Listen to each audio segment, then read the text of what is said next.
What's something people still get completely wrong about KDP in 2025? I think not treating it like a real business. The people that took that long-term approach and built, what I'd call real businesses in no matter what niche it's in, they're really still reaping the rewards today, and they don't go away. That's kind of my mindset, though. I believe if you're going to do something, it doesn't have to be forever, but there has to be a season where you go completely all in. Master every aspect of the process. Be relentless with inputs.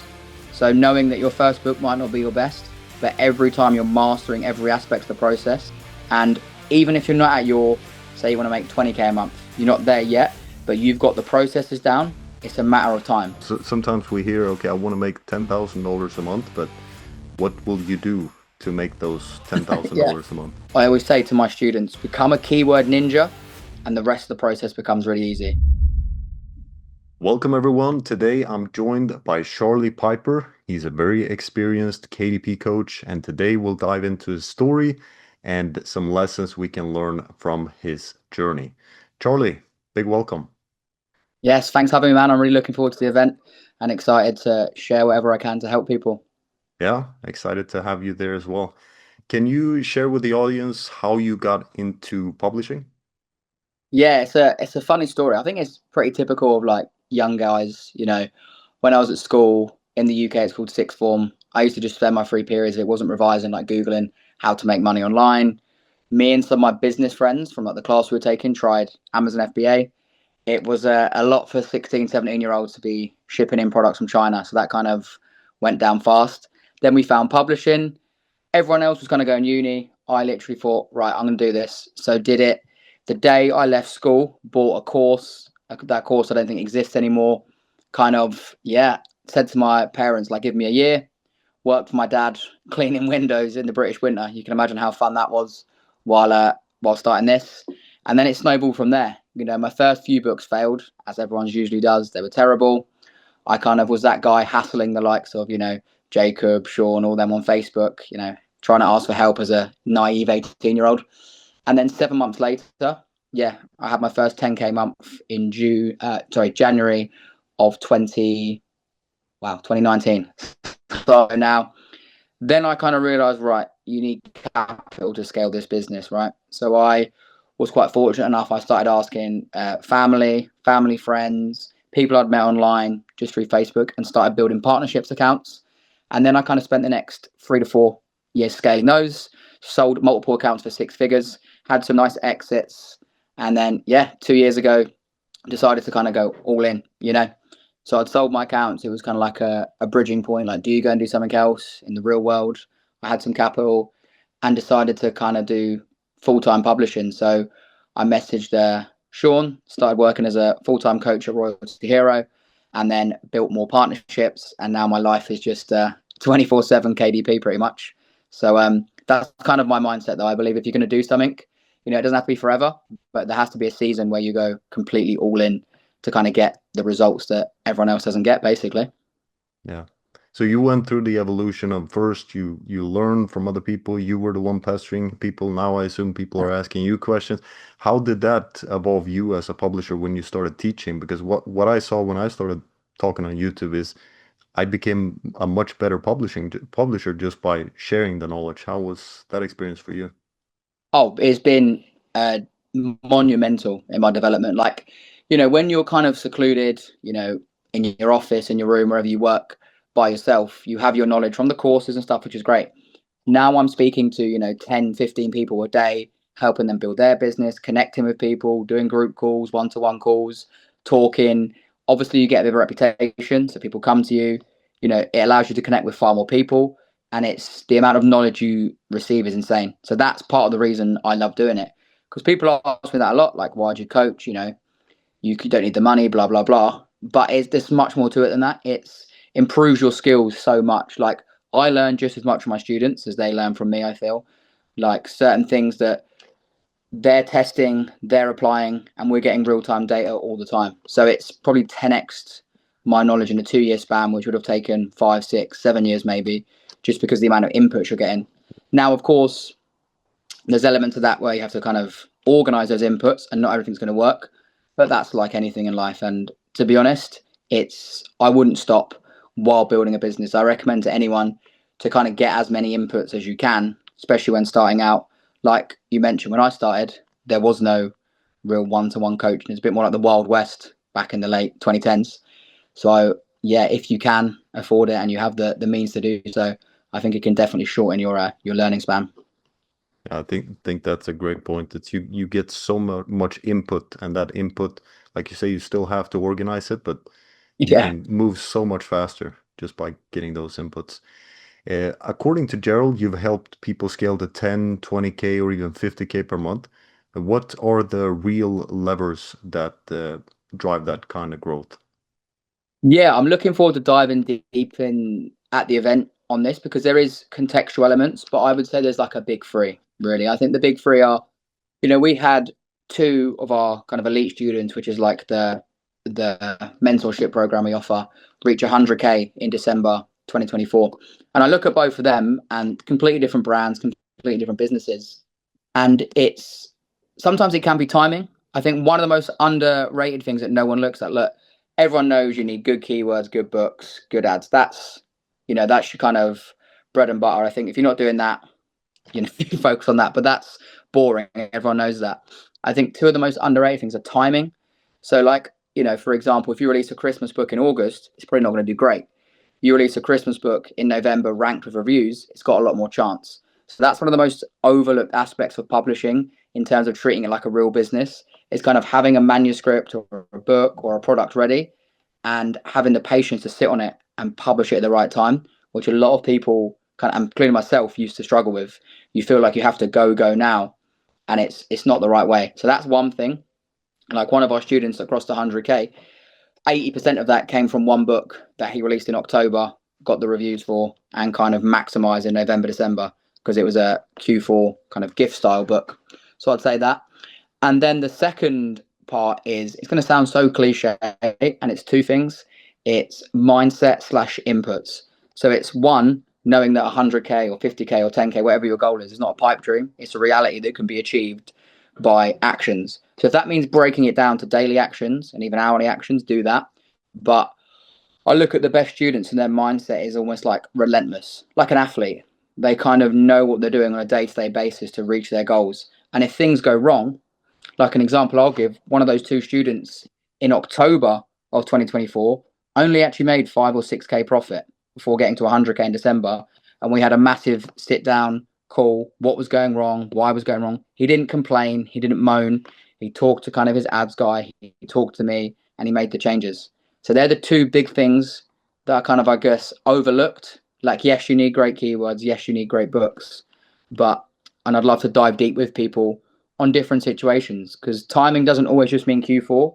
Like, right now we're almost approaching back to school season. So I've got students that are preparing for that. So they're the two things that I think people can often overlook. Yeah, and I think what you mentioned with mindset there, that's also something I've been seeing. I think athletes or people with previous business experience, because they come in with their Mm. own experience of, okay, this uh, previous business, I had to do all these different things and I had to approach it this way. It really helps when they're learning KDP, and it also helps them appreciate KDP. I don't know, have you done many other business models in the past, or what's been your journey? So I played sport a lot as a kid, and in England it's quite cutthroat. Like, there's people are quite to the point. They don't really beat around. It's not like today where you get participation trophies. It wasn't like that when I played sport anyway. So it was like you did your best, and if it wasn't good enough, you got told, and then you went again. But that was almost a good thing, because I do believe it sets you up, and you learn to deal with failure. You learn that failure it's just a part of life. Like, you're going to lose some games, and you learn from those. And yeah, obviously I started this at 18, so I hadn't done many business models. I helped my dad grow his brick and mortar window cleaning business from the age of 14. We were kind of knocking on doors, asking people if they wanted a window cleaner. So, I guess that toughens you up a bit, but I was just kind of lucky to have that mindset installed in me from sport coach, from teachers, that, and I knew what it takes just from looking around. Like, things do go wrong, and that's fine. And I kind of want to reiterate what you said there. We work with a wide range of clients, all ages, all genders, all backgrounds, and that mindset of success is consistent. And you can kind of tell when people have got it, And I do believe you can teach it and you can learn it. But I think what you said is a massive advantage when people have got that from day one compared to someone who's maybe doubting, uncertain, not believing in themselves. But the ability to change that from within will lead to better results, obviously, in anything in life. But yeah, in this case, publishing. So if you could program the perfect publisher, how would you program their mindset? Just to literally accept that it's like I to use sport as an analogy because I always do on calls is master every aspect of the process, be relentless with inputs. So knowing that your first book might not be your best, but every time you're mastering every aspect of the process, and that goes beyond just keywords, styles, descriptions. Like I said, with timing, the more advanced stuff, back testing things, different stuff like that. And yeah, just knowing, looking at things not in a case of right, I need to make, I don't know, 3K in 3 months, for example, because I want to quit my job. It's like maybe take a slightly longer term view of, I always say 12 to 18 months, because that's what it was to me and most people I work with. And even if you're not at your, say you want to make 20K a month, you're not there yet, but you've got the processes down, it's a matter of time. A bit like in sport, if you're getting better at every part of the game, eventually the results will come. And it's the same here. Like anyone can fluke one good book, but can you do it again and again and again? Like in sport, anyone can have a good game. Can you have a good season, a good career? And it's that consistency. And that's what will lead to results long term. And one final thing I'd say is, of course, we all love passive income, seeing them checks coming every month, but don't rest on your laurels is the saying we have over here in terms of, yeah, you're great now, but I look at publishers that were successful, say 2020 to 2023, and I'll give an example of like before A plus content. I think that come in 2022, and you'll see people's books that haven't even got that. The description hasn't been updated in years, and then people are going to come in and take you over. So it's important to kind of do what I call like MOTs, I think, on your book every 6 to 12 months, just making sure it's still the best. Can it be improved? Getting another pair of eyes on it, things like that. So maybe I'm a bit paranoid or British in this sense, but I think it pays to be in the long run. Yeah, that's an excellent point. So it's about being based in reality. So if you Yeah, because sometimes we hear, okay, I want to make $10,000 a month, but what will you do to make those ten thousand yeah, dollars a month? That's the big question. I've always said to myself, if I want to make 100,000 a month, then I gotta produce like a publisher that makes 100,000 a month, whether that is 10 books, 20 books, or it's just a few books that are making a lot of money. So I think that's exactly. that's key. What's the most common mistakes you see beginners make when picking a niche or doing keyword research? Brief shameless plug you don't want to miss. Have you ever wanted to meet other KDP self-publishers in one room, exchange ideas, and have a great time together? Then our 2-day Mastermind event in Las Vegas on October 25 and 26 is exactly what you're looking for. Uncover secret strategies in our speeches, get one-on-one advice from me and our team in workshop sessions, and exchange ideas with other publishers at your level and above. Click on the first link in the description to find out more. Yeah, I'm a big believer in keywords. I don't know, maybe this isn't a trendy thing to say anymore, but I think keywords are everything still. I think it's the two big mistakes they make are one, just simply not picking good keywords, or kind of believing they can be like, I always use the example of like Tony Robbins, the most famous self-help author of all time. He can call his book Awaken the Giant Within because he's worth hundreds of millions, has millions of fans. So SEO and algorithms aren't important to him, but we can't. We're playing an algorithm game, an SEO game. Even if you're doing what I call an experimental book, people still need to be able to find it. So that's the first one. And then I think the second one is kind of, you touched on it a little bit earlier, is being realistic with your situation. Like, when I started, I had 2K in the bank. So there's certain niches that I couldn't go into.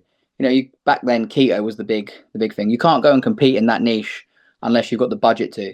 So it's kind of assessing your situation and being realistic of what's possible, where you can compete, and the kind of games you can play.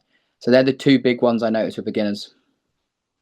Yeah, that's excellent. Because yeah, like you say, if you see a niche, let's say it's build a house and the numbers are really good, but if you don't have someone who has knowledge about building a house, then maybe going into that niche is it's not the best choice. So Yeah, there are many yeah, different factors when it comes to niche research. it's true. If you had to start completely from scratch today, you have no catalog, no audience, what would your 90-day publishing roadmap look like? Yeah, I saw this question before, and I was really so. Do I have a cash limit or a capital limit, or is it just kind of because I think it would be contextual. I have two answers, Yeah. so I can answer from if I had 5K or less. This is in US dollars for anyone listening from abroad. I would probably, if you could, focus on audiobooks. So if you're from like a country that can, I wrote my own like meditation scripts back in the day. That's literally what I did to kind of build cash flow, start slow, and then you can use that cash flow for KDP down the line. The other option with 5K or less is actually a friend of ours at Royal Hero taught this called Josiah. He used to kind of do what we said there about competition. He'd go into lower demand but low competition niches where maybe a book only makes $10 to $20 a day, but there's very low ad spend, and he can be the number one authority really early on. And the potential of AI now, you can get into those niches really early. You can keep the costs low. So that's what I do below 5K. If you've got a bit more capital to play with, I don't know if we're allowed to plug tools here, but I love BookBeam's Niche Finder. I use it on an almost daily basis, and I would go and find trending keywords, and I would master keyword research. I'd do all the training I can on keywords to find the quickest trends. So ideally, you want to build like everyone teaches, like yourself, one main brand, which is great. But in the short term, you can find these trending keywords, and there's always crazy keywords that are trending, making 10, 20, 30 grand a month. And if you can catch those waves early, one, it can give you massive confidence, and two, you can build cash flow. So I would also do that on the side. I was looking earlier because I'm always doing keyword research for myself and for students and stuff. And some of the stuff trending now is mental. Some of the stuff that makes 10, 20, 30 grand a month. So yeah, that's what I would do. I always say to my students, become a keyword ninja, and the rest of the process becomes really easy. Because like I said, my dad has a window cleaning company. He could write the best book in the world with the best listing, 5 million reviews and editorials and everything perfect. There's no demand there. No one cares. Or you can have an average book on something that's trending, say a new diet that's popped up, or something that's trending on TikTok these days, and you can make hundreds, if not thousands, a day. So that would be my biggest piece of advice, because it's all downstream from that skill. Yeah, great point. I agree 100%. What's something people still get completely wrong about KDP in 2025? I think not treating it like a real business.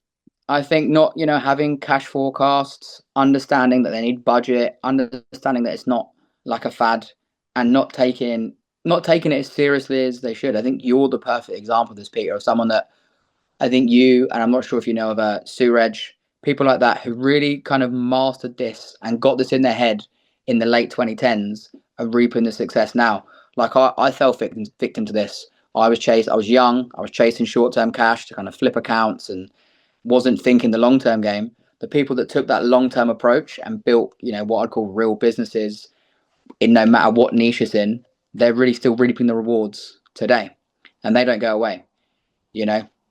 So that would be my biggest piece of advice: is see it like a real business.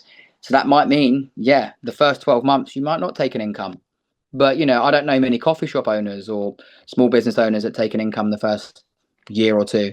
That's very normal when you're building a real legitimate business. So I think that's what's changed the most in KDP over the years, is the ones that are winning are the ones that treat this as a company, as a business, not as a cute little hobby where they put some books on Amazon, but serving real customers with real problems.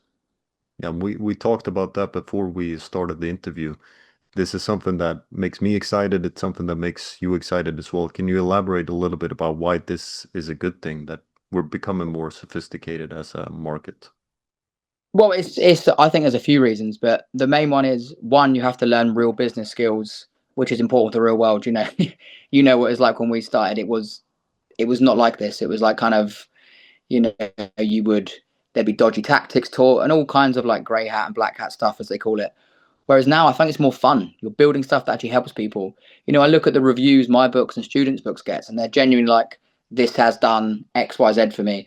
Oh, my mum loved this. Oh, I love, you know what I mean? It's much more meaningful as well. And two, it's the barrier to entry. Yes, it might take longer. You know, I've started lots of new accounts and partnerships this year because of the situation I'm in. And yeah, it takes longer to get off the ground.